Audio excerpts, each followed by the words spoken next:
So ஒரு பக்கம் ஹெட்ஃபோனை வரலாம் நான் கழட்டி வச்சுருந்தேன். ஆனால் நான் வந்து களத்தில் இறங்கினதுக்கப்புறம் இந்த நாட்கள் தொந்தரவே இருக்குதுங்க. நான் கையை வேறு வந்து அங்கங்கே வச்சுட்டதுனால இதை இது பண்ணுறதுக்கு வருத்தமாக இருக்குது, பயமாக இருக்குது. ஏன்னா கண்ணு தான் வெரி முக்கியமான ஆப்ஜெக்ட் நம்ம பாடியில். கண்ணு மட்டும் இல்லை, கை கால் மூக்கு எல்லாமே நம்ம உடம்புல வந்து முக்கியமான ஆர்கன்ஸ். நான் மட்டும் கண்ணில் போயிட்டு இப்போ தான் வந்து அந்த தாத்தா கொட்டைன்னு சொல்லி எல்லாத்தையும் குளுக்கணும்ல, அது பார்த்திங்கன்னா ஹைலி வெனமஸ்ஸு. அது வந்து கண்ணில் கிண்ணில் பட்டுடுச்சுன்னா தேவையில்லாத risk. That is why I wiped my eyes with my cloth, nothing but like I show you the ஏதோ கடிச்சிருமோன்னு பயந்து வாழ வேண்டியதாக இருக்குது. என்ன வாழ்க்கை நண்பர்களே, வாழ்கிறதுக்கு தான் மனுஷன் ரொம்ப பயப்படுறான். சாகிறதுக்கெலாம் யோசிக்கவே கூடாது. அந்த மாதிரி தான் வாழ்க்கை போயிட்டுருக்கு. நம்ம பாடியை நம்ம கேர் பண்ணாமல் விட்டாலே மனுஷன் செத்துருவோம். ஆனால் வாழ்கிறதுக்கு ரொம்ப யோசிக்கணும். என்ன பண்ணுறாங்க? Look at this.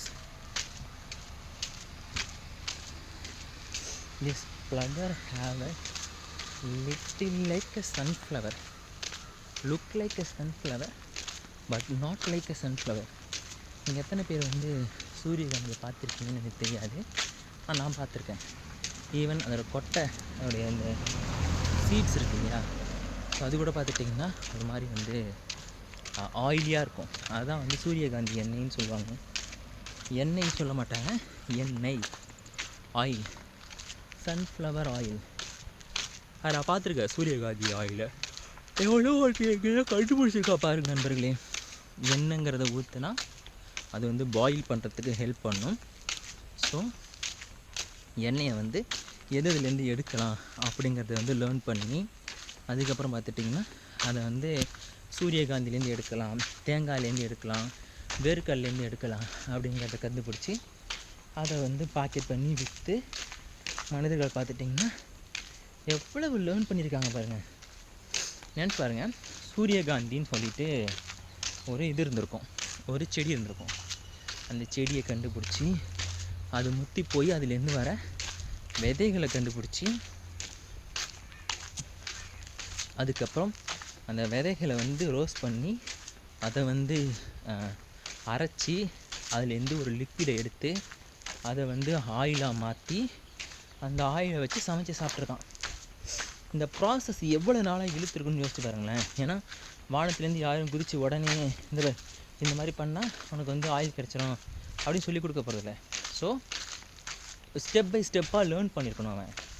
அது வந்து எது ஈஸியான ப்ராசஸ்ஸு, எது கஷ்டமான ப்ராசஸ்ஸு எல்லாத்தையும் முதல்ல கற்றுக்கிட்டு அதை பற்றி ஸ்டடி பண்ணி அதை வந்து டாக்குமெண்ட் பண்ணி அந்த டாக்குமெண்ட்டை சேவ் பண்ணி எவ்வளோ விஷயங்கள் பண்ணியிருக்காங்க பாருங்கள் நண்பர்களே. மனித வாழ்க்கையில் ஒவ்வொரு எவல்யூஷனுமே பார்த்திங்கன்னா ஒரு பெரிய ஸ்டோரி நமக்கு சொல்லிக் கொடுக்குது.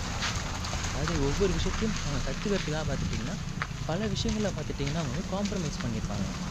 ஸோ அது பார்த்துட்டிங்கன்னா டெஃபினெட்லி வந்து அந்த லேர்ன் பண்ணக்கூடிய ஒரு விஷயம். ஏதாச்சும் ஒரு இடத்துல அவங்க குட் பண்ணிடலாம் அப்படின்னு நினச்சிருந்தாங்க வச்சுக்கேன், இன்றைக்கி நம்ம அனுபவிக்கிற பல விதமான விவரம் காணலாம். ஒரு காலத்தில் இதுக்குள்ளே போக முடியாது, பிளாக் பண்ணியிருப்பாங்க. ஆனால் இன்றைக்கி போகிறதுக்கு அவங்களே அலோமெண்ட் கொடுக்குறாங்க. ஏன் அப்படின்னு பார்த்தீங்கன்னா உள்ளே வந்து இந்திக்காரங்க தங்கியிருக்காங்க, அவங்களுக்காக அலோவ் பண்ணுறாங்க. Look at this dude. Oh no no no.